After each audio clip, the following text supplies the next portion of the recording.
Jumpa lagi Sobat Olahraga, semoga kalian selalu dalam keadaan sehat dan penuh semangat.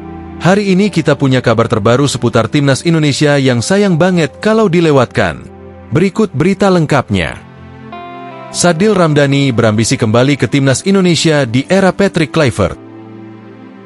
Iqbal Gwijangge tetap semangat walau Indonesia gagal lolos ke perempat final Piala Asia U20. Tapi sebelum kita masuk ke inti pembahasan, dukung dulu channel ini dengan menekan tombol subscribe. Dengan begitu, saya makin semangat menghadirkan berita-berita menarik untuk kalian. Sadil Ramdhani berambisi kembali ke Timnas Indonesia di era Patrick Kluivert. Sadil Ramdhani, nama yang pernah menjadi andalan di sayap Timnas Indonesia, kini tengah berjuang keras untuk bisa kembali berseragam Garuda.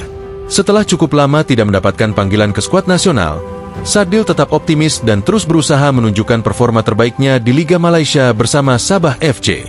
Dengan datangnya era baru di bawah kepelatihan Patrick Kluivert, Sadil berharap kesempatan itu bisa datang lagi. Sadil Ramdhani terakhir kali dipanggil untuk memperkuat Timnas Indonesia menjelang Piala Asia 2023. Saat itu, ia sempat ikut dalam persiapan pertandingan uji coba.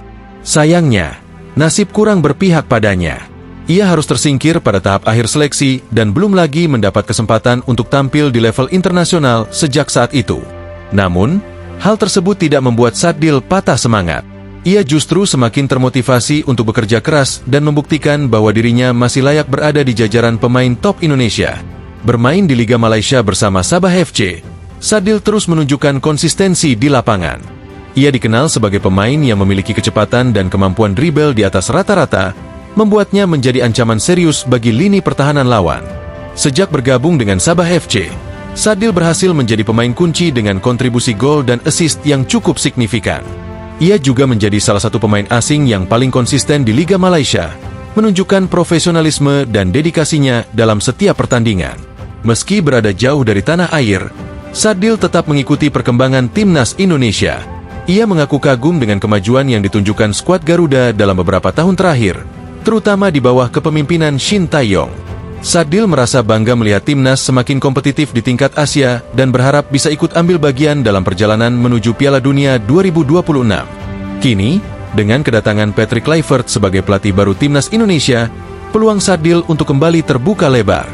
Kluivert dikenal sebagai pelatih yang menyukai permainan cepat dan menyerang, yang sangat cocok dengan gaya bermain Sadil. Dengan kemampuan dribblenya yang lincah dan kecepatan dalam menusuk dari sisi sayap, Sadil bisa menjadi opsi menarik bagi Kluivert untuk memperkuat lini serang Indonesia. Namun, persaingan di lini serang Timnas Indonesia tentu tidak mudah. Nama-nama seperti Witan Sulaiman, Egy Maulana Fikri, dan Ramadan Sananta saat ini menjadi andalan di sayap dan lini depan. Meski demikian, Sadil tidak gentar menghadapi persaingan tersebut. Ia percaya bahwa dengan kerja keras dan konsistensi, kesempatan itu pasti akan datang lagi. Sadil bahkan mengaku tidak keberatan memulai dari bangku cadangan asalkan bisa memberikan kontribusi positif bagi Timnas Indonesia.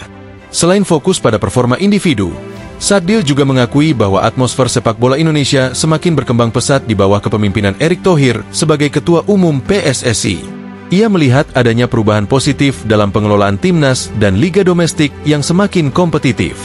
Sadil merasa termotivasi untuk bisa kembali berkontribusi bagi sepak bola Indonesia yang semakin menunjukkan progres ke arah yang lebih baik.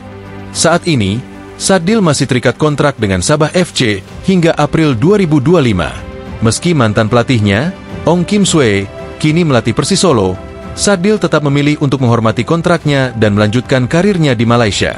Keputusan ini diambil karena ia ingin terus mengasah kemampuannya di kompetisi yang kompetitif, sembari menunggu kesempatan untuk kembali dipanggil ke Timnas Indonesia.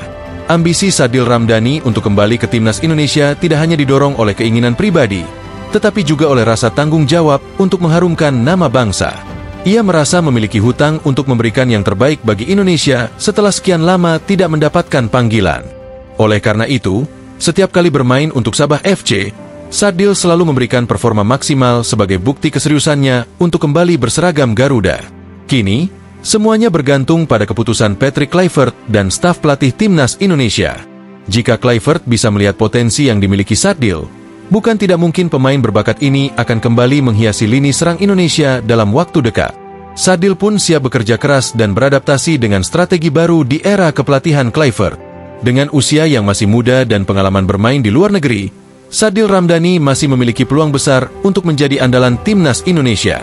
Jika diberi kesempatan, ia siap memberikan kontribusi terbaiknya dan membantu Indonesia meraih prestasi yang lebih tinggi di kancah internasional. Kini, tugas Sadil adalah terus tampil konsisten di Liga Malaysia dan menunggu panggilan yang sangat ia rindukan dari timnas Indonesia. Akankah Sadil Ramdhani berhasil merebut kembali tempatnya di timnas Indonesia? Kita tunggu saja keputusan dari Patrick Kluivert dalam waktu dekat. Iqbal Gwijangge tetap semangat walau Indonesia gagal lolos ke perempat final Piala Asia U20. Bek andalan timnas Indonesia U20, Muhammad Iqbal Gwijangge, menyatakan bahwa timnya telah berjuang sekuat tenaga untuk meraih tiket ke babak perempat final Piala Asia U20 2025. Namun, harapan itu harus kandas setelah Indonesia kalah dari Uzbekistan dengan skor 1-3. Hasil ini memastikan langkah Garuda Muda terhenti di fase grup, setelah sebelumnya juga takluk dari Iran dengan skor 0-3. Pada pertandingan kedua grup C yang digelar di Shenzhen Youth Football Training Base Center Stadium, minggu kemarin, Garuda Muda tampil dengan motivasi tinggi untuk bangkit setelah kekalahan di laga pertama. Mereka berusaha keras menunjukkan performa terbaik dengan permainan cepat dan agresif. Namun, Uzbekistan yang tampil solid dengan permainan tempo tinggi dan serangan efektif, berhasil mengunci kemenangan dan mengamankan tempat di perempat final. Meskipun demikian, semangat juang Garuda Muda tidak pernah padam. Sepanjang pertandingan, mereka mencoba membongkar pertahanan rapat Uzbekistan melalui serangan dari sisi sayap dan umpan terobosan yang akurat.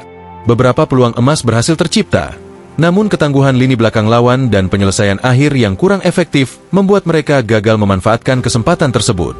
Gol semata wayang Indonesia dicetak melalui serangan balik cepat yang dimanfaatkan dengan baik oleh penyerang muda berbakat, yang menunjukkan bahwa Indonesia memiliki potensi besar di lini depan. Namun, Uzbekistan mampu membalas dengan permainan agresif yang efektif dan memanfaatkan kelengahan pertahanan Indonesia.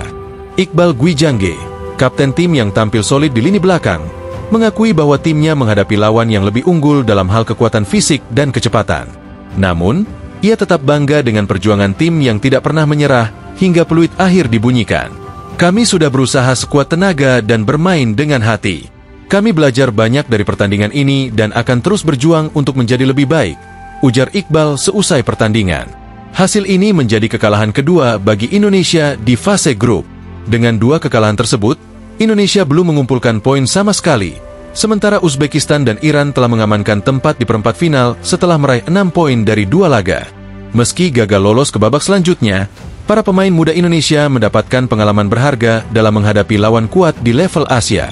Iqbal juga mengungkapkan bahwa pertandingan melawan Uzbekistan memberikan banyak pelajaran penting, terutama dalam menghadapi tim dengan tempo permainan tinggi dan fisik yang lebih kuat. Ia berharap pengalaman ini dapat menjadi bekal berharga bagi rekan-rekannya untuk terus berkembang dan siap bersaing di kompetisi internasional di masa mendatang. Selain itu, pelatih timnas Indonesia U20 memberikan apresiasi tinggi atas kerja keras dan semangat pantang menyerah yang ditunjukkan oleh para pemain. Menurutnya, meski hasil yang didapat tidak sesuai harapan, namun proses pembelajaran yang dilalui sangat berarti bagi perkembangan tim. Ia juga menyatakan bahwa evaluasi menyeluruh akan dilakukan untuk memperbaiki kualitas permainan, terutama dalam menghadapi tim dengan strategi permainan cepat dan agresif. Pada laga terakhir grup nanti, Indonesia bertekad untuk tampil maksimal guna menutup perjalanan di turnamen ini dengan hasil positif. Mereka ingin menunjukkan bahwa mereka terus berkembang dan belajar dari setiap pertandingan yang dilalui. Iqbal dan rekan-rekannya berharap bisa membawa pulang setidaknya 1 kemenangan untuk memberikan kebanggaan kepada para pendukung di tanah air. Kegagalan di Piala Asia U20 2025 ini menjadi pelajaran penting bagi timnas Indonesia U20. Evaluasi secara menyeluruh akan dilakukan oleh tim pelatih untuk memperbaiki performa dan strategi permainan.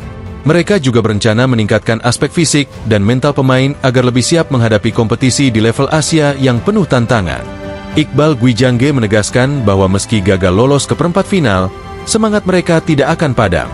Mereka akan terus bekerja keras dan belajar dari pengalaman ini demi membawa sepak bola Indonesia ke level yang lebih tinggi di masa yang akan datang.